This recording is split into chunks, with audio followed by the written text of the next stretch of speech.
ने बिहार में 40 लाखों का चालान इनको नाम सुना दिया।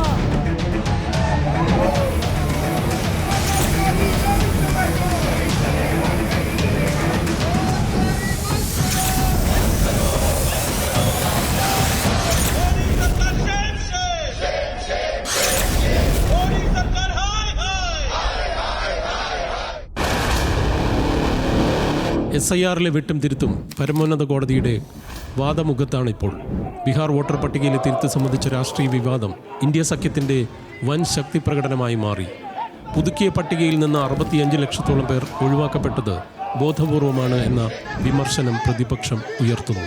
പക്ഷേ പട്ടികയായി ആരെല്ലാം ഒഴിവാക്കപ്പെട്ടുവെന്നതാണ് പ്രശ്നം. മുസ്ലിം, ദലിത്, ആദിവാസി വിഭാഗങ്ങളെ പട്ടികയിൽ നിന്ന് ഒഴിവാക്കാൻ ശ്രമം നടത്തിയെന്നാണ് പ്രതിപക്ഷത്തിൻ്റെ ആരോപണം.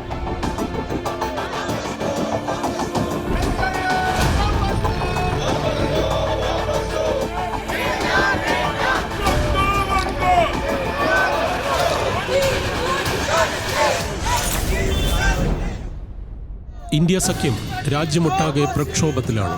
വോട്ട് ബന്ദിയാണ് ബീഹാറിലെന്ന് അവർ പറയുന്നു. പല ഗ്രാമങ്ങളിലെയും ജനം പുതുക്കൽ അറിഞ്ഞില്ലെന്ന് ഹിന്ദുസ്ഥാൻ ടൈംസും ടെലഗ്രാഫും BBC-യും റോയിറ്റേഴ്സും റിപ്പോർട്ട് ചെയ്യുന്നു.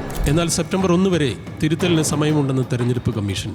സെപ്റ്റംബർ 30-ന് എല്ലാ നടപടിക്രമവും തീരും.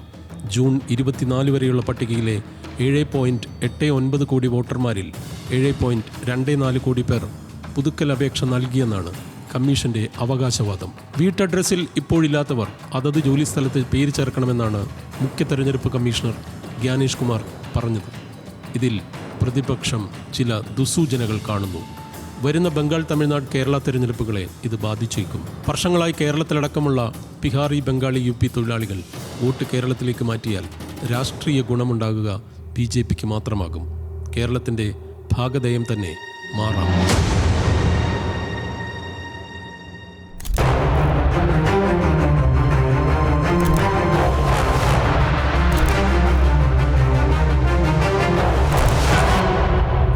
പഴയ പട്ടികയിൽ 35 ലക്ഷം പേർ ബീഹാറിലെ സ്ഥിരതാമസക്കാരല്ല. 22 ലക്ഷം പേർ മരിച്ചു. 7 ലക്ഷം പേരുകളിൽ ഇരട്ടിപ്പുണ്ട്. 1.2 ലക്ഷം പേർ പുതുക്കൽ അപേക്ഷ നൽകിയില്ല.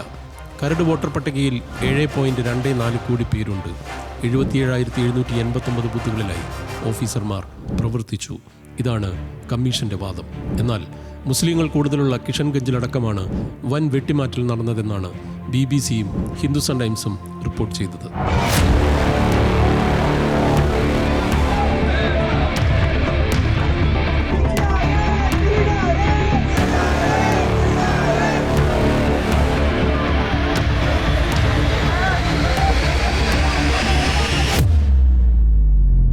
ബീഹാറിലെ ദശലക്ഷക്കണക്കിന് പേർക്ക് വോട്ടവകാശം നിഷേധിക്കപ്പെട്ടു എന്നത് മാത്രമല്ല, സ്വന്തം പൗരത്വം തെളിയിക്കേണ്ട ബാധ്യത കൂടി അവർക്ക് വന്നു ചേർന്നു. മാതാപിതാക്കളുടെ രേഖകളടക്കം ഹാജരാക്കാൻ കുറഞ്ഞ സമയപരിധിക്കുള്ളിൽ ആവശ്യപ്പെട്ടതോടെ ഈ ദരിദ്ര തൊഴിലാളികൾ എളുപ്പത്തിൽ പട്ടികയിൽ നിന്നും പുറത്തായി. BBC റിപ്പോർട്ട് പ്രകാരം തീവ്രദാരിദ്ര്യമുള്ള മഹാദലിതരുടെ ധനാര അടക്കമുള്ള ഗ്രാമങ്ങൾക്ക് SIR എന്തെന്ന് പോലും അറിയില്ല. ഖരിക ഗ്രാമക്കാർക്ക് പറയാനുള്ളത് പട്ടികയിലെ തെറ്റുകളെക്കുറിച്ചും. വിരമിച്ച അധ്യാപകനും കർഷകനുമായ താരകേശ്വർ സിംഗ് ഭാര്യ സൂര്യകലാദേവിയുടെയും മകൻ രാജീവിൻ്റെയും ചിത്രങ്ങൾ തെറ്റാണെന്ന് പറയുന്നു. മകൻ അജീവിന് പകരം ഏതോ സ്ത്രീയുടെ ഫോട്ടോ. മരുമകൾ ജൂഹിയുടെ രേഖയിൽ ഭർത്താവിൻ്റെ പേര്. മരുമകൾ സംഗീത ഒരേ വിലാസത്തിൽ 2 തവണ. മരിച്ച ബന്ധുക്കളുടെ പേരെല്ലാം പട്ടികയിലുണ്ട്. ബന്ധുക്കൾക്കും അയൽക്കാർക്കും നാട്ടുകാർക്കും സമാനമായ പരാതികളുണ്ട്.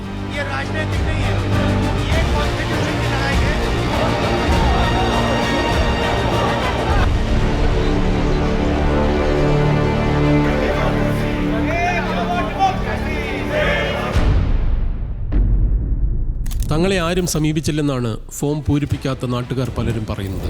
BJPക്ക് ഒരിക്കലും വോട്ട് ചെയ്യാത്ത ധാരാളം മുസ്ലിങ്ങൾ താമസിക്കുന്ന അതിർത്തി പ്രദേശങ്ങൾ ലക്ഷ്യമിട്ടെന്നും കമ്മീഷൻ പക്ഷപാതം കാണിച്ചെന്നുമാണ് RJD നേതാവ് ശിവാനന്ദ് തിവാരി ആരോപിക്കുന്നത്. ഇതിന് പക്ഷേ NDAക്ക് മറുപടിയുണ്ട്. ഇന്ത്യൻ പൗരന്മാർക്കുള്ളതാണ് വോട്ടവകാശം. റോഹിംഗ്യകളും ബംഗ്ലാദേശികളും അതിർത്തി പ്രദേശങ്ങളിൽ സ്ഥിരതാമസക്കാരാണ്. അവരെ ഒഴിവാക്കണം. ബീഹാറിൽ നിന്നുള്ള BJP MP ഭീം സിംഗ് പറഞ്ഞു. SIR-ന് മതവുമായി ബന്ധമില്ല. വരാനിരിക്കുന്ന തോൽവിക്ക് ഒരു ബലിയാടിനെ വെക്കുകയാണ് SIR-ന്റെ പേരിൽ പ്രതിപക്ഷം. JDU വക്താവും നിയമസഭാംഗവുമായ നീരജ് കുമാർ സിംഗിൻ്റെ മറുപടി. കരട് പട്ടികയിൽ നിന്ന് കാണാതായ 15 യഥാർത്ഥ വോട്ടർമാരെ ഹർജിക്കാർ ഹാജരാക്കിയാൽ നടപടിക്രമം സ്റ്റേ ചെയ്യുമെന്ന് ജൂലൈയിൽ സുപ്രീം കോടതി പറഞ്ഞിരുന്നു. എന്നാൽ പുതിയ വാദമുഖങ്ങളിൽ അങ്ങനെയല്ല സംഭവിക്കുന്നത്.